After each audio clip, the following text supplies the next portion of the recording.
اعوذ باللہ من الشیطان الرجیم بسم اللہ الرحمن الرحیم الحمد للہ الذی جعل کمال دینہ و تمام نعمتہ بولایت علی بن ابی طالب علیہ السلام والصلاۃ والسلام علی سید الانبیاء والمرسلین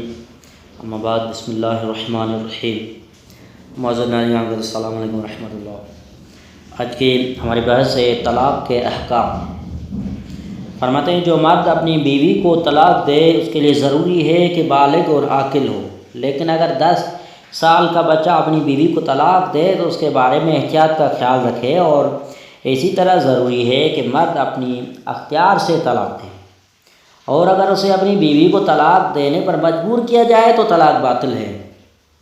اور یہ بھی ضروری ہے کہ وہ شخص طلاق کی نیت رکھتا ہو، لہذا اگر وہ مثلا مذاق یا نشے کی حالت میں طلاق کا صیغہ کہے تو طلاق صحیح نہیں ہے۔ فرماتے ہیں ضروری ہے کہ عورت طلاق کے وقت حیض یا نفاس سے پاک، اور اس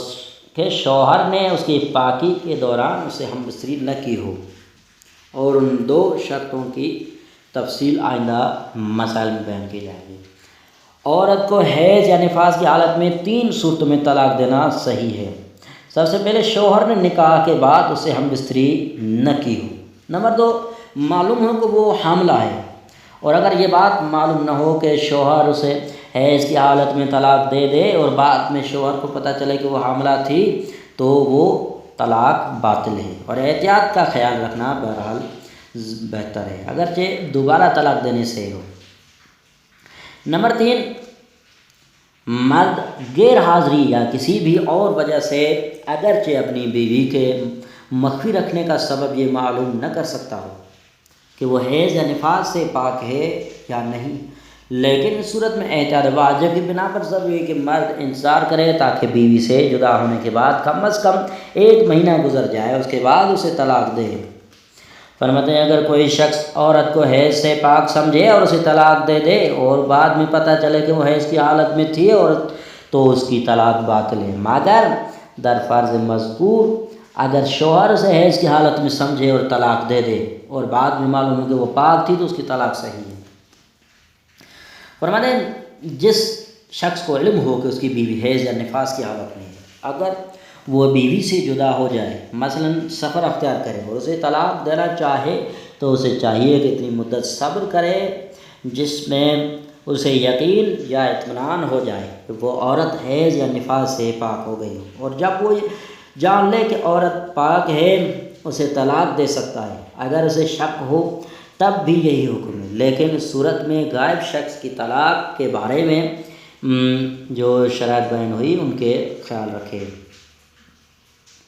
فرماتے ہیں جو شخص اپنی بیوی سے جدا ہو اگر اسے طلاق دینا چاہے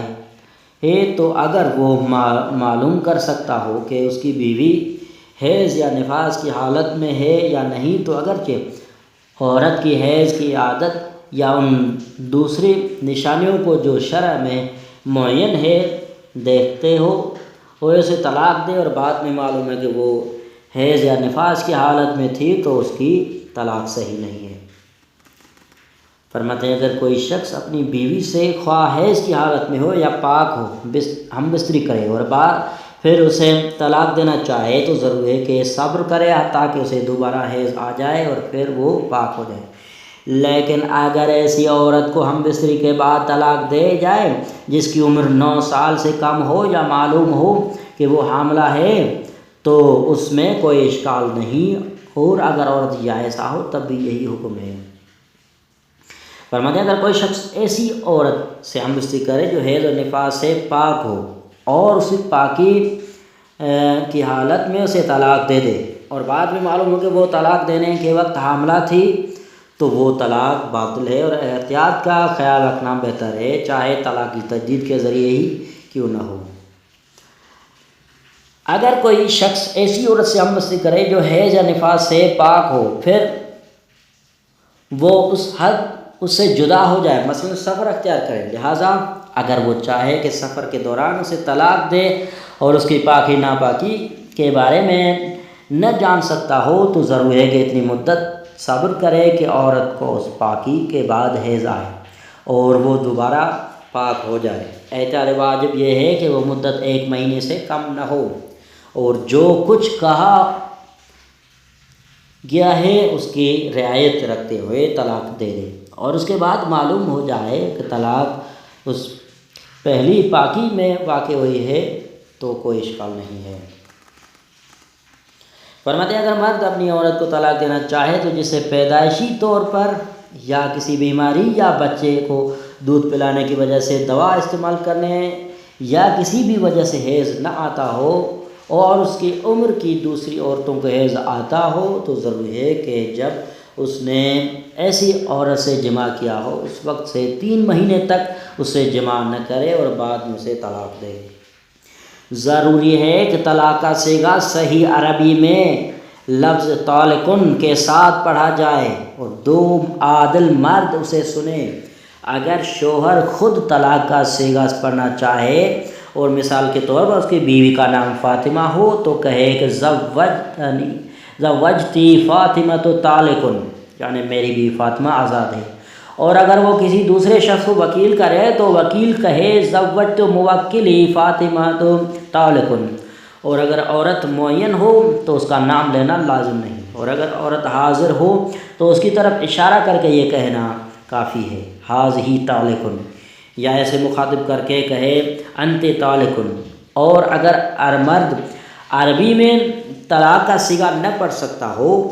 اور وکیل بھی نہ بنا سکے تو وہ جس زبان میں چاہے ہر اس لفظ کے ذریعے طلاق دے سکتا ہے جو عربی کے ہم معنی ہو۔ فرماتے ہیں جس عورت سے مطع کیا گیا ہو،